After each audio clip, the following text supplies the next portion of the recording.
강혜신의 오늘의 미국.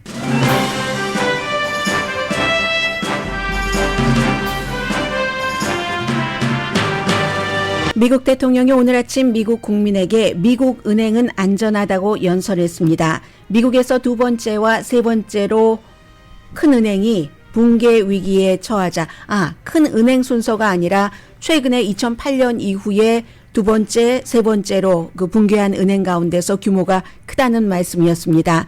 그렇게 되자 연방 규제 당국이 두 은행에 입금한 모든 사람의 모든 돈을 보장한다고 밝히고 대통령이 또다시 미국 은행 시스템이 안전하다고 연설했습니다. 정부는 구제금융이라고 말하지 않지만 어쨌든 정부의 도움으로 입금자의 돈을 지키게 된 두 군데 은행은 실리콘밸리 뱅크와 시그니처 은행입니다. 실리콘밸리 뱅크는 다른 은행이 거들떠보지도 않던 때 테크 스타트업에 융자했고 시그니처 뱅크는 주로 암호화폐 중심 거래 커스터머가 많은 은행입니다.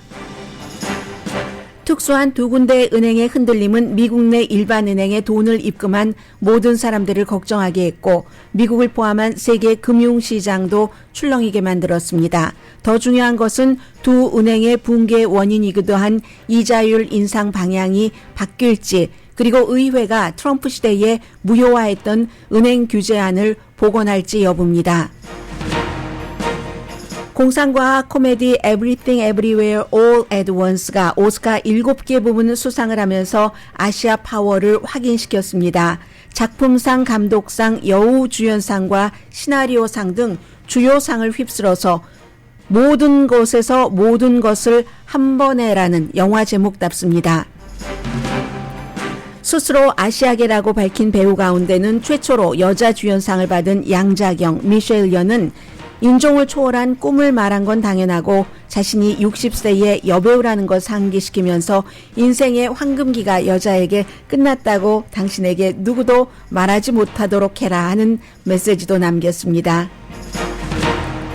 바이든 행정부는 기후변화 운동가와 원주민의 반대에도 불구하고 오늘 엘라스카에서의 오일 시추를 승인했습니다. 지난 몇십 년 사이 최대 규모의 오일 시추 프로젝트가 될 이 계획을 발표하기 전에는 엘라스카 북극해의 1600만 에이커에서는 오일과 가스 시추를 제한한다고도 밝혔습니다.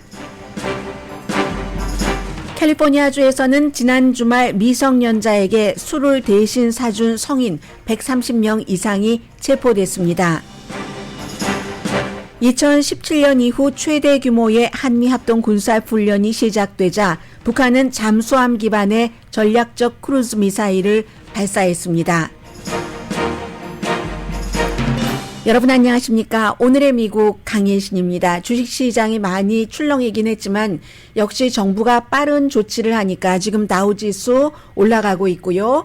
다른 증권시장도 어제 무슨 선물 거래라든가 금요일 오전부터 시작됐던 많은 빠짐 이런 것들은 지금으로서는 조금 회복된 것처럼 보입니다. 미국의 시그니처 뱅크 뉴욕에 본사가 있고 그리고 SVB 실리콘밸리의 약자를 따서 S 실리콘밸리 V 뱅크 SV 뱅크 이 두 군데가 결국은 누군가가 예금을 했는데 그 예금을 언제든지 원하면 다 지불할 수 있는 충분한 능력을 갖추지 못했습니다. 그래서 결국은 금요일에 먼저 SVB 뱅크의 거래를 미국의 규제 당국이 중단을 시켰고 그리고 일요일에는 시그니처 뱅크도 마찬가지였습니다. 그러니 그 은행에 돈을 예금한 사람, 그 밖에 여러 거래를 하고 있는 사람들이 얼마나 놀랐겠습니까? 결국은 주말 내내 원래 연방 보험공사에서 25만 달러까지만 그걸 커버하기로 돼 있기 때문에 25만 달러 입금한 사람은 괜찮았지만 그 밖의 사람들은 이거 어떻게 해야지 되는가 무척 걱정을 많이 했습니다. 그리고 은행에 넣어둔 돈은 내가 그냥 편안하게 먹고 살려고만 넣어둔 게 아니라 누군가에게는 당장 이제 그 페이롤이 3월 15일이기 때문에 봉급을 줘야 되는 돈이고 렌트비를 줘야 되는 돈이기 때문에 이런 것들이 막혀버렸을 때는 사업주뿐만이 아니라 렌트비를 못 받으면 또 랜드로드는 어떻게 됩니까? 봉급을 못 받으면 일하는 사람은 어떻게 됩니까? 완전히 미국 경제가 엉망진창이 될 수 있는 상황이었습니다. 그런데 기본적으로는 25만 달러만 커버되고 특히 실리콘밸리 뱅크 같은 경우는 갖고 있는 그 예금액의 뭐 5% 정도, 95% 이상은 보험으로 커버가 되지 않습니다. 그런데도 불구하고 처음에는 어제 저녁까지만 하더라도 25만 달러 이상은 어떻게 될지 몰라 했는데 일단은 기본적으로 이 두 은행에 돈을 입금하신 분들의 돈은 전부 지금 이제 은행이 오픈을 했겠죠. 9시니까 전부 여러분들이 찾아가실 수 있게 정부에서 일단 조치를 취했습니다. 그리고 그 돈은 그럼 세금 아니야? 구제금융 아니야? 하는데 대통령도 밝혔고 구제금융이 아니라 연방보험공사가 있죠. FDIC, 저희 라디오 서울 오늘의 미국에서도 여러분들께서 선전을 많이 들으시고 한인은행도 FDIC의 보험을 들어서 받고 있는데 그 보험금, 그러니까 은행들이 내놓은, 은행이 연방보험공사에 내는 그 피로 충당하니까 세금이 아니다라는 얘기입니다. 아직까지는 그렇다는 겁니다. 이게 혹시라도 도미노 현상이 일어날지 여기에 대해선 지금 주시를 하고 있는 거고요. 기본적으로 대통령이 먼저 국민들을 안심시킨 내용부터 전해드리고 도대체 그 SVB와 시그니처 뱅크 왜 이렇게까지 됐는가, 다른 은행 모두 안전한가 하는 것은 뭐 좀 윤곽이나마 한번 이 시간에 살펴보겠습니다. 은행이라고 하는 것은 신뢰가 가장 중요한 거죠. 신뢰는 사람과 사람 사이뿐만이 아니라 돈, 기계, 가장 확실한 신뢰를 주고 정확도를 주는 거잖아요. 그래서 대통령이 미국 국민들에게 미국 시스템은, 은행 시스템은 안전합니다. 여러분의 돈은 하나도 잘못돼 가지 않습니다 하는 것을 강조를 했습니다. 오늘 이제 바이든 대통령이 캘리포니아주 샌디에고에서 호주 총리와 영국의 그 총리와 같이 미팅을 하거든요. 그런데 캘리포니아주로 출발하기 직전에 바이든 대통령이 한 얘기입니다. I want to briefly speak about what's happening in Silicon Valley Bank and Signature Bank. Today, thanks to the quick action of my administration over the past few days, Americans can have confidence that the banking system is safe. Your deposits will be there when you need them. Small businesses across the country, the deposit accounts at these banks can breathe easier knowing they'll be able to pay their workers and pay their bills. And their hard-working employees can breathe easier as well. 네, 제가 여러분들께 드렸었던 얘기를 대통령이 계속 하고 있습니다. 그리고 이제 그러한 것들이 앞으로도 어떻게 될 것인가, 관계 당국은 이제 그 추후 상태를 보면서 준비한다고 했고 행정부에서 빨리 이렇게 조치한 것에 고맙다고도 했습니다. 연방준비제도 의장과 재무장관과 그리고 이제 그 FDIC 연방 그 예금보험공사의 의장이 함께 주말에 만나서 일할 일이 그다지 많지 않습니다. 이 사람들이 만나서 결국은 이제 대통령이 리포트를 받았고 대통령의 뜻이 반영이 돼서 모든 예금주들은 예금을 100% 확보하게 그렇게 됐습니다. 언제든지 필요한 때에 여러분들이 돈을 찾아 쓰실 수 있도록 미국 은행은 시스템이 안정스럽습니다. 이게 이제 대통령의 얘기잖아요. 어떤 일이 일어났고 이 일이 왜 일어났고 조치는 어떨 것이며 앞으로는 어떻게 될 것인가를 뭐 대강이나마 여러분들께 지금부터 브리핑을 해드리겠습니다. SVB라는 은행은 실리콘밸리 뱅크라는 은행은 샌프란시스코에 본사가 있습니다. 1983년도에 만들어져서 자산이 2,090억 달러에 예금이 1,750억 달러였었습니다. 금요일 문을 닫기 전까지. 그런데 1983년이면 그 테크놀로지 회사들이 활발하게 활동하기 전이기 때문에 스타트업 회사들에게 돈을 융자를 해주는 회사가 거의 없었는데 그때 모든 그 일을 했습니다. 그 일을 했으므로 본인들도 사실은 이렇게 문을 닫기 전까지 돈을 많이 벌었었죠.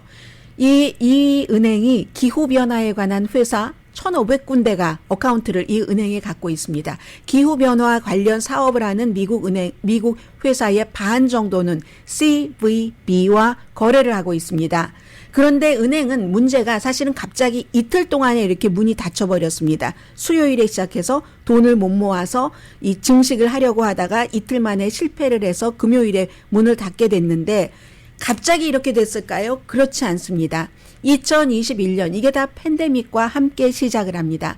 처음에는 이제 테크놀로지 회사가 1983년도에는 그랬다가 막 크니까 은행도 돈을 많이 벌었죠. 그런데 은행에 돈을 버는 것은 융자를 해주고 이자를 받는 겁니다. 누군가가 예금을 나에게 하면 그 예금에 대해서는 내가 돈을 줘야지 되고 융자를 많이 해주면 비싼 이자율을 받게 됩니다. 물론 여기에서 체크 앤 밸런스가 맞아야지 되는데 이 은행은 체크 앤 밸런스가 맞지 않았습니다. 처음엔 좋았죠.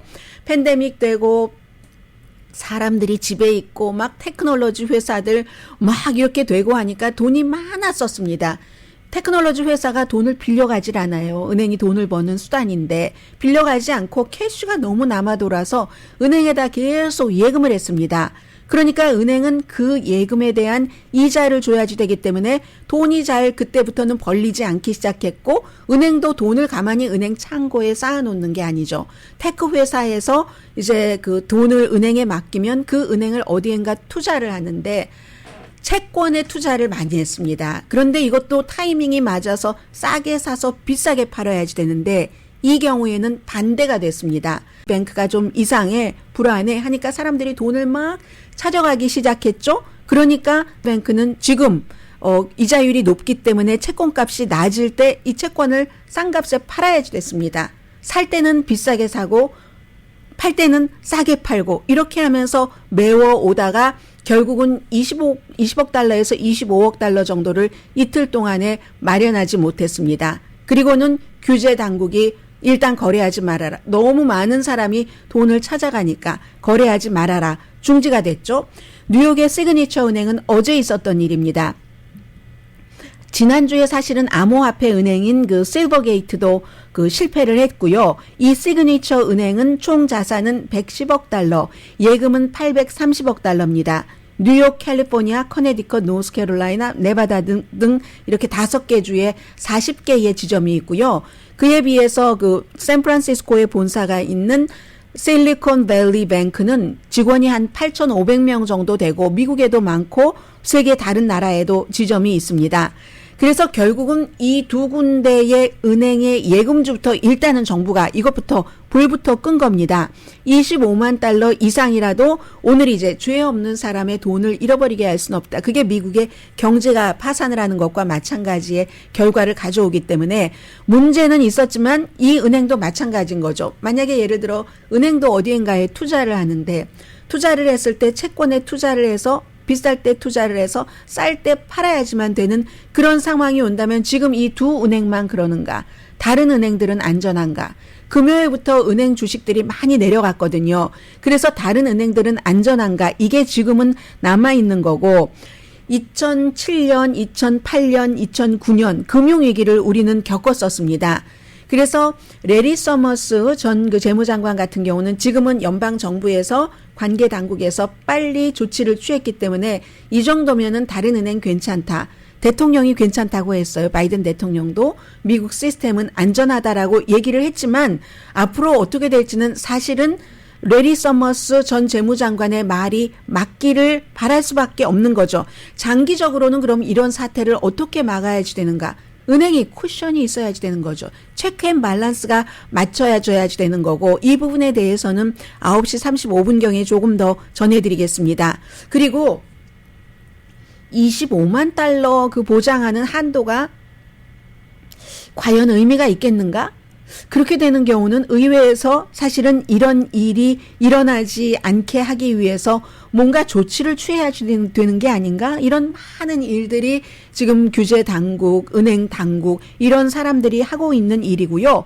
따라서 SVB, 실리콘밸리 뱅크는 2008년도에 우리가 워싱턴 뮤추얼이 너무 많았기 때문에 저희 회사가 있는 위셔 거리에도 그렇고 그랬기 때문에 그때 그 워싱턴 뮤추얼 은행이 붕괴된 이후에 가장 큰 은행 그래서 두 번째고 시그니처가 세 번째가 되는 건데 대통령이 계속 강조를 하는 게 미국 은행 시스템을 믿어주십시오. 이렇게 얘기를 하면서 그리고 이제 이 같은 은행을 잘못 운영을 했었던 그 최고 지도자들은 뭐 당연히 해고를 하겠죠. 연방보험공사가 1930년에 29년도에 대공황이 있고 야 이런 일이 있어서는 안 되겠다 해서 설립된 기구잖아요. 그 기구가 이렇게 오랜 동안 뭐 특별한 일을 결정적인 순간에 구조팀으로 안 해본 적이 별로 없는 것 같다가도 중간중간 이제 마디마디마다 이런 일들을 하고 있는 겁니다. 그게 바로 미국이 강한 이유고 그 보험으로 커버되지 않는 95%까지도 일단 이 연방보험공사가 있기 때문에 그 기금으로 평소에 은행들에서 받아놓은 돈이 있기 때문에 미국이 별일 없이 일단은 한 고비를 넘긴 듯 보이기는 합니다만은 이게 끝일지 아닐지 모르겠습니다. 예를 들어서 지금 이 SVB를 거래하는 은행 가운데서 스포티파이라는 캐나다의 그 온라인 그 상거래 시스템도 그렇고 또 요즘은 좀 덜하지만 이베이와 한때 많이 겨뤘었던 ETSB인가요? ETSY든가요? 그런 그 거래 그 인터넷 그 거래하는 그것도 바로 이런 은행들을 거래를 하고 있거든요. 그래서 굉장한 문제다. 그리고 이제 비트코인 등등 암호화폐를 거래하고 계시는 분들은 다 아시지만 시그니처 뱅크의 어떠한 위력 같은 거 이게 일반 은행에도 영향을 분명히 미쳤거든요. 오늘도 미치고 있거든요. 해서 이제 그 뒤에 또 나머지 문제들은 9시 35분경에 전해드리겠습니다. 일단은 시그니처 밸리 뱅크와 실리콘 밸리 뱅크와 시그니처 뱅크의 돈을 예금하셨거나 거래하시는 분들은 정부에서 보장을 한다 하는 말씀 드립니다. 그리고 이자율을 어떻게 할 것인가. 왜냐하면 이런 은행들이 본드에 막 투자를 했는데 이자율이 올라가면서 상황이 바뀌어서 그런데 과연 21일, 22일에 연방준비제도가 예상됐었던 0.5%를 올릴 수 있을까. 올릴 수 있을지도 모르고 0.25%로 할지도 모르고 지금으로서는 이 부분에 대해서는 반반이라고 보여집니다.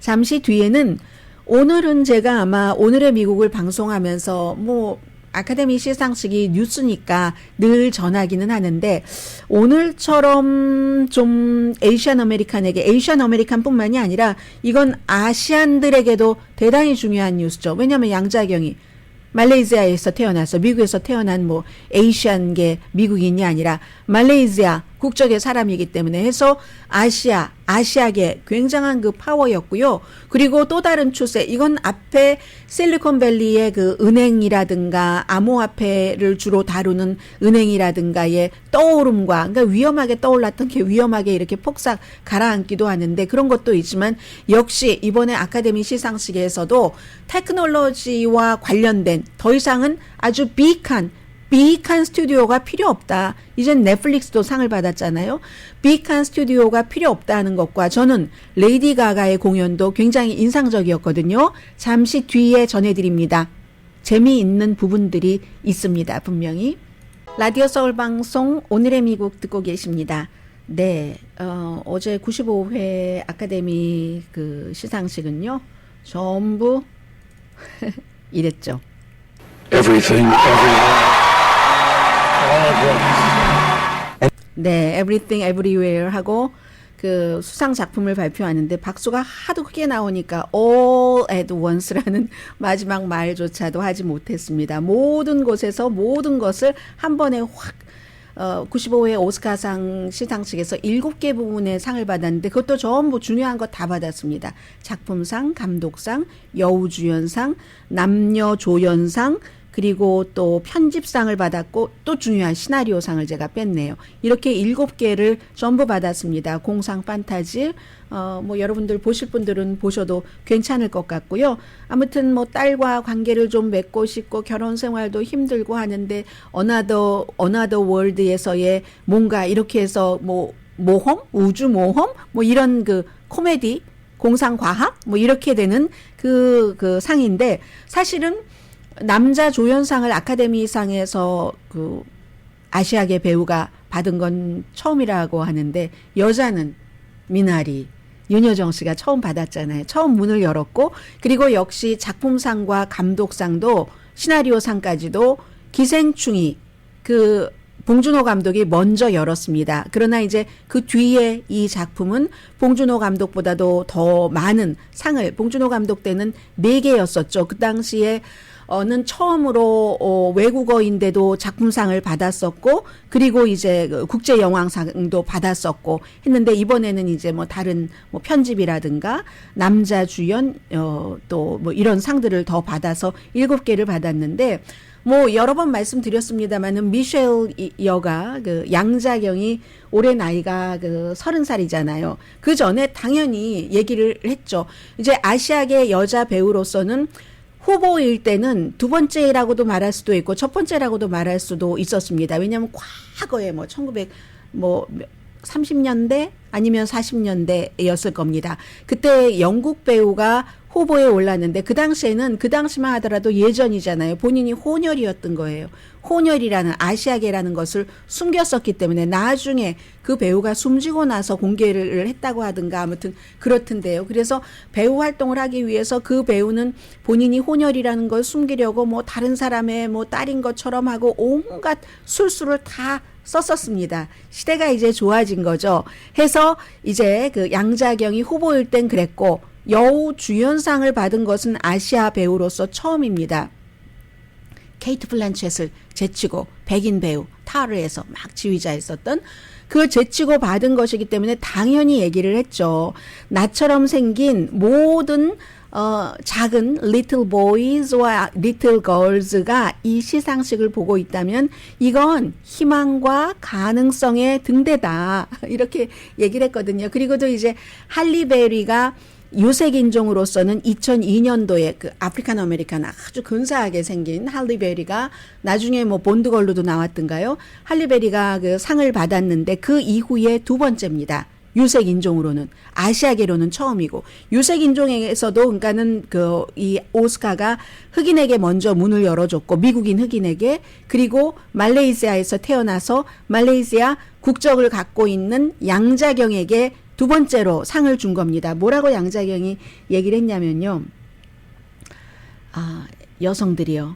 여자의 이제 피크가 있다는 그 말 아무도 하지 못하도록 하십시오. 그게 이제 미셸 여가 한 얘기거든요. 한번 직접 들어보시겠습니다. And ladies, don't let anybody tell you you are ever past your prime. 네, 프라임이 지났다고 말하도록 하지 말아라. 그렇게 don't let이라고 얘기를 하잖아요. 프라임 타임 여자는 몇 살이 전성기야 이런 얘기 많이 하잖아요. 때로는 미국 남자들조차도 그렇게 하지 말라고 해서 엄청나게 여자들에게 그 박수를 많이 그 받았었고요. 그리고 이제 불가능한 것은 없다. never give up이라고 얘기를 하잖아요. 본인 여기까지 올 때 26년이 걸렸습니다. 아시아계 미국인으로 미국에서 출발한 것도 아니고 말레이시아에서 태어나서 그것도 60세의 여성이잖아요. 역시 같이 영화에 출연한 케이프 후이칸도 지금 40세 아니네요. 51세나 됐습니까? 인디아나 존스에서의 그 어린 아이를 생각하시는 분들이 굉장히 많으실 텐데 항상 그 오스카 시상식 할 때 가장 인상적인 그런 그 수상 소감은 막 준비해 와서 침착하게 얘기하는, 준비하지 않았어도 침착하게 얘기하는 그런 것도 멋있을 때가 있습니다.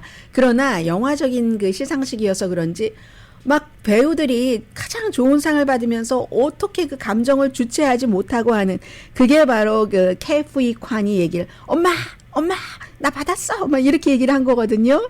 자, 들어보세요. Mom, I just won an Oscar. 네, 이거가 홍수환 선수가 엄마 나 뭐 이래 그거랑 똑같은 거잖아요 하면서 아역부터 이렇게 했다가 또 중간에 쉬었던 적도 있고 아무튼 굉장히 박수를 많이 받았습니다. 그리고 한 해에 아시아계가 이렇게 주연상과 조연상을 받은 것도 처음이죠. 조연상도 윤여정 씨가 처음 여자 조연상도 처음이었으니까 이 자체를 정말 이 그 Everything Everywhere All at Once라는 영화가 했는데 그렇게 된 데는 당연히 이유가 있겠죠. 올드 패션 그 스타 파워가 있었고요. 여기에 많은 스타들이 나왔으니까 그리고 시대의 정신, 이때의 시대 정신은 마케팅이다. 제가 하도 많은 매체를 봐서 어느 매체에서 봤는지조차도 모르겠습니다. 마케팅. 그런데요, 이 마케팅을 한 스튜디오가 대단히 큰 스튜디오가 아닙니다. A24라는 스튜디오의 여러 마케팅, 그런데 그런 것들이 관객이 뒷받침이 돼줘야지 되고, 그래서 앞으로는 큰 스튜디오만이 아니다. 그리고 국제적인 협업, 다양한 인재풀, 이런 것들이 굉장히 중요하고요. 이 영화 이외에는 넷플릭스가 만든 서부전선 이상 없다. 예전에도 만들었던 영화. 이 영화에 대해서는 호불호가 조금 갈리기는 한데 넷플릭스에 지금도 있습니다. All Quiet on the Western Front라는 그 유명한 그 예전에 그 소설을 바탕으로 한 이 영화인데 국제 영화상을 포함해서 이것 때문에 이제 그 헤어질 결심이 5개 마지막 후보에도 못 올라갔잖아요. 4개 부분 상을 받아서 두 번째로 많이 받았는데 넷플릭스가 만들었습니다. 넷플릭스도 계속 문을 두드리다가 실패하다 이번엔 성공을 한 거죠. 국제 영화상, 촬영, 주제음악, 디자인상. 영국 영화제에서는 더 중요한 상을 많이 받았는데 미국의 아카데미는 바로 그 Everything Everywhere All at Once에게 더 많은 상을 줬고요. 그럼 우리는 여기서 시대정신이라는 것을 뭘 봐야지 되냐면 뭐든지 기반이 다 돼 있고 돈도 너무 많고 스타도 누구나 끌어다 쓸 수 있는 이런 시대가 지났구나. 왜냐하면 유니버설 영화사, 유니버설 픽처스가 The Fabelmans라는 스티븐 스필버그가 만든 영화 뭐 하나밖에 못 받았어요. 하나 받았죠 아마? 하나인가요? 아니 못 받은 것 같아요. 못 받았어요. 그리고 워너 브라더스의 엘비스 이 영화도 하나도 받지 못했거든요. 워너 브라더스와 유니버설 스튜디오가 하나도 못 받을 때 넷플릭스가 4개를 받았고, 그리고 그 A24라는 그 영화사는 9개, 어느 스튜디오보다도 많이 받았거든요. Everything Everywhere All at Once에서 7개를 받았고, 나머지에서 2개를 받은 거거든요. 파라마운트요? 탑건 많이 보셨죠? 탑건 메이브릭, 디즈니의 블랙팬더, 그리고 디즈니의 아바타, 이 영화들이요. 하나씩밖에 상 못 받았습니다. 그것도 저기 좀 아카데미에서 완전히 꽃이라고 할 수 없는 기술 분야에서 받았거든요. 사운드라든가 의상상이라든가 시각 효과라든가. 그렇기 때문에 이제는 이 오스카도 워낙에 예전에 처음에 백인 남자로 시작을 해서 막 이러이러한 시대를 오다가 결국은 막 거스르려고 하다가 사람들이 의식 있는 사람들이 뭐 시위도 하고 해서 조금 바뀌는 듯 하다가 원래로 돌아가고 그러다가 이제는 어쩔 수 없는 겁니다. 시대의 물결에 탈 수밖에 없는 겁니다. 2017년도에 문라이트라는 영화를 저는 너무너무 좋아하는데요. 이 영화에는 전부 올 블랙만 나옵니다. 감독이 그렇게 의도를 한 거죠. 블랙에 좀 푸른 빛이 있어요. 막 특히 수영하고 하는데 꾸꾸루꾸꾸 팔로마 하면은 우리가 해리 베라폰테의 음악을 가장 떠올리지만 브라질의 대단한 그 사람의 힘 다 빼고 부른 꾸꾸루꾸꾸 팔로마 문라이트라는 그 영화를 작품상을 줬었을 때부터 그게 2017년이거든요. 올해가 2013년입니다. 블랙이에요. 히스패닉도 없고 아무도 없는 블랙으로 나오는 그리고 기생충이 패러사이트가 2020년입니다. 패러사이트는 외국어로 했는데도 처음으로 작품상을 받은 거잖아요. 그리고 지난해에는 청각장애인 코다라는 게 받았죠. 이제 아카데미도 예전에 그 올드 패션의 틀을 깰 수밖에 없는 겁니다. 그렇게 해서 A24라는 독립영화사로 출발을 했는데 불과 얼마 전까지 지금은 이제 뭐 전부 디즈니라든가 워너브라더스라든가 파라마운트라든가 모든 것은 다 뜨고 지는 시기가 있는 거죠. 그런 영화사를 제치고 지난해에 2억 2,500만 달러 정도로 이제 딱 뭐를 들여서 확장을 했는데 그리고 나서 3조 달러를 벌었어요. 가장 많이 번 것은 역시 Everything Everywhere All at Once라는 이 영화로 미국에서 이제 7,300만 달러를 벌었고 7,300만 달러 벌었는데 지금부터 버는 거죠. 이제 이 영화는 지금 텔레비전에 양자경이 트로피 들고 그 수상 소감을 얘기를 하고 있는데 예산은요 3분의 1밖에 안 됩니다. 2,500만 달러. 앞으로 얼마나 더 벌까? 이게 문제고요. 그리고 또 하나의 시대 정신은 레이디 가가. 레이디 가가가 얼마나 화려하고 상상을 초월하는 분장을 해서 사람들을 눈을 끌어잡는 사람입니까? 어제는 두 가지 모습을 보여줬습니다. 레드카펫에서는요. 위에 옷을 안 입었어요. 뭐 콜셋 비슷하게 해서 밑에 이렇게 하고 허리도 허리가 아니라 무슨 허벅지 있는데 허리 벨트 비슷한 게 있었고 정말 레이디 가가 같은 눈 화장 막 이렇게 하고 했었던 그거였거든요. 그런데 그 레이디 가가가 이제 그 음악상 부분에서 후보의 노래를 부를 때는요. 화장을 안 했어요. 하나도. 더 이쁘던데요, 저는. 화장 하나도 안 하고 무슨 셔츠에 진 바지 입고 그렇게 노래를 불렀다니까요. 그러니까 레이디 가가의 노래에 더 집중을 하게 됐습니다. 물론 레이디 가가가 처음부터 이렇게 했으면 여기까지 못 올라왔을지도 모르죠.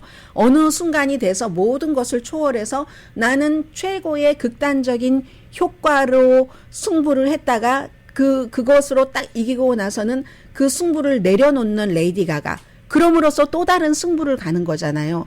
그리고 여기에 또 하나는 레이디 가가가 그 레드 카펫에 있으니까 사람들이 막 또 옷 복장도 가장 정말 눈을 다시 뜨고 보게 만들 그럴 정도였으니까 사진 기자들이 얼마나 몰렸겠습니까?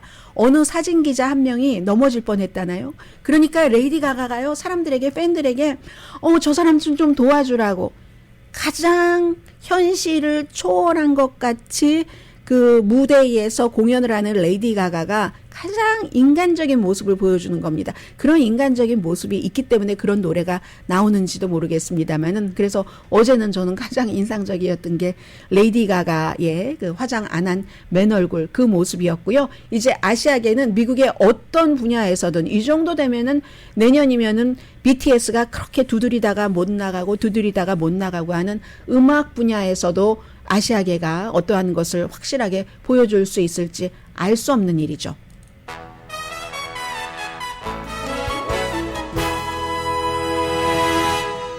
라디오 서울 방송 오늘의 미국 듣고 계십니다. 네, 샌프란시스코에 본사가 있는 뭐 퍼스트 리퍼블릭 뱅크 같은 경우는 지금 주식값이 뭐 굉장히 많이 내려왔고요. 몇십 % 내려왔고요. 투자자들이 이제 주식을 파는 겁니다. 은행이 이거 안전해?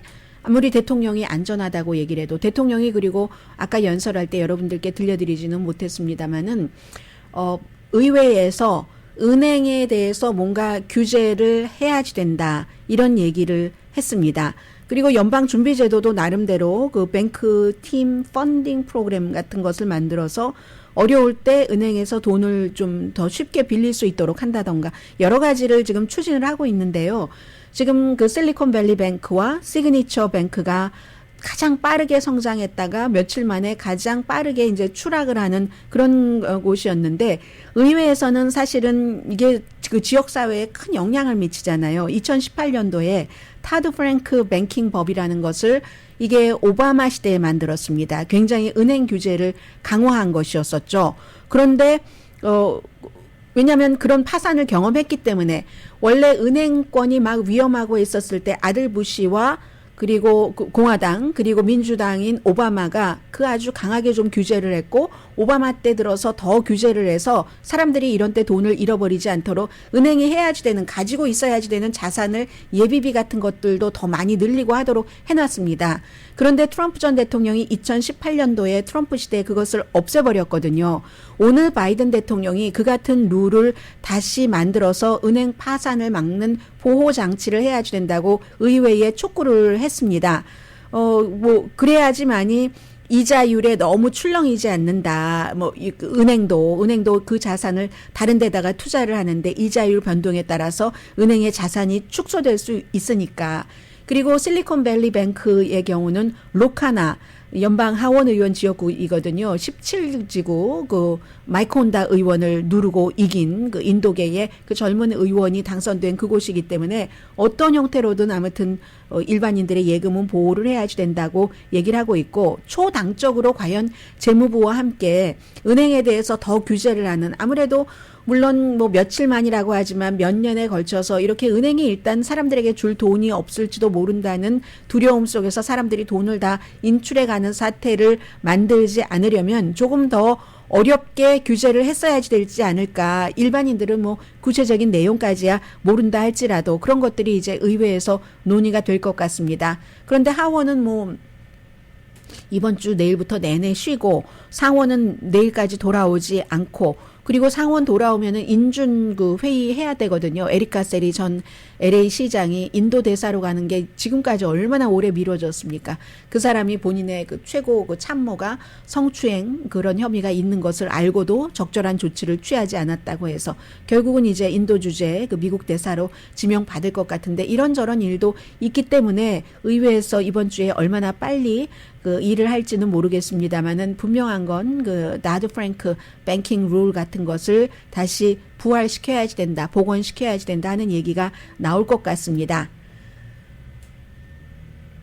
바이든 행정부가 기후변화에 대해서 얼마나 열심히 얘기를 하는 행정부입니까? 그런데 오늘 대통령이 엘라스카에서 오일 시추를 새로 할 수 있는 윌로우 프로젝트라는 것을 승인을 했습니다. 이게 윌로우 프로젝트 시작은 트럼프 때 했어요. 그러다가 법원에서 뭐 트럼프 전 대통령이 당시에 환경에 해가 안 된다고 한다던가 이런 것들을 충분히 검토하지 않았어 해서 돌려보냈고 그러니까 이 다음 행정부인 바이든 행정부가 준비를 다시 한 겁니다. 이게 최종적으로 승인이 되면은 미국에서 수십 년 만에 윌로우 프로젝트라는 게 80억 달러 규모가 돼서 앞으로 30년 동안 6억 배럴을 시추를 한다는 겁니다. 미국에서 거의 마지막으로 남아있는 야생 지역 뭐 조금 있죠? 그 가운데 하나인 엘라스카 살고 계시는 분들 안녕하세요. 혹시 엘라스카에서도 저희 라디오 서울 방송 듣고 계세요? 고맙습니다. 노스 슬로프라는 그 지역에서 이제 허용을 하는 건데 원래는 회사가요. 이 윌로우 프로젝트를 하는 그 회사가 5개 정도를 제안을 했는데 다 승인하진 않고 3개 정도만 승인을 해준 것이고요. 찬성하는 사람들은 심지어 리자 머코스키 엘라스카가 지역구인 상원 의원조차도 경제에 도움이 된다 해서 지지를 하고 원주민 가운데서는 일부는 찬성하고 일부는 반대합니다. 환경보호그룹은 반대라죠. 아무리 그렇기 때문에 어제 오늘 이 같은 승인을 하기 전에 여기는 죽어도 안 돼 하고 딱 1600만 에이커는 제안을 해놨습니다. 그 1600만 에이커는 고래, 물개 또 뭐가 있을까요? 뭐 북극곰 등 야생 동물을 보호하기 위해서 이게 이제 미국이 100년 전에 해놨던 거잖아요. 딱 그쪽은 딱 해놓은 거. 그런 것들을 아직도 1600만 에이커는 제한을 한다 했는데 환경그룹은 그거 가지고 안 된다. 충분하지 않다 하는 거고 바이든 대통령으로서는 바이든 하면은 환경 보호하고 새로운 친환경적인 거 하는데 아니 오일 시추를 하는데 그걸 허용한단 말이야. 좀 이상할 수도 있잖아요. 대통령은 항상 균형을 맞추는 사람입니다. 물론 미래의 산업인 기후변화, 친환경 산업 해야지 되죠. 그런데 또 화석 연료에서 벗어난다 하는 약속도 했어요. 또 2050년도 미국이 세계 기후변화에 대해서 어떻게 하겠다는 약속도 했는데 그러면서도 동시에 에너지 비용이 너무 높아지면 누가 좋아하겠습니까? 이 대통령을 현재 이 자리에 있으면서 그리고 재선도 치러야 되잖아요. 에너지 비용은 낮추면서 친환경 쪽으로 가는 균형을 맞추기 위해서 오늘 오일 시추 그 프로젝트 허용합니다 하면서도 그 하루 전날 그런데 이쪽은 절대로 안 됩니다. 이 지역은 하는 아주 그 두 가지를 제시할 수밖에 없었던 겁니다. 지금 그 당국이 보고 있는 바로는 윌로우 프로젝트라는 게 이산화탄소를 2억 8천만 미러톤을 발생을 시킨답니다. 길에서 한 자동차 200만 대가 내뿜는 거라고 하고요. 그런데 2019년도 미국이 오염을 방출한 것의 1% 미만이랍니다.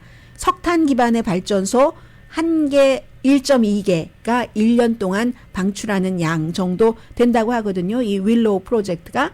아무튼 그런데 그렇게 해서 대통령은 이렇게도 하고 이렇게도 하고 얼마나 성공할지 그건 이제 그 본인들이 원하는 시점에서 보는 사람에 따라서 말을 달리할 것이고 그렇기 때문에 항상 최고 지도자의 결정대로 가는 거죠. 그런데 저는요. 왜 오일 시추하고 뭐 이러는 프로젝트 이름을 윌로우 버드까지 프로젝트라고 했는가? 그게 좀 궁금한데 아직은 제가 찾아보지 못했습니다.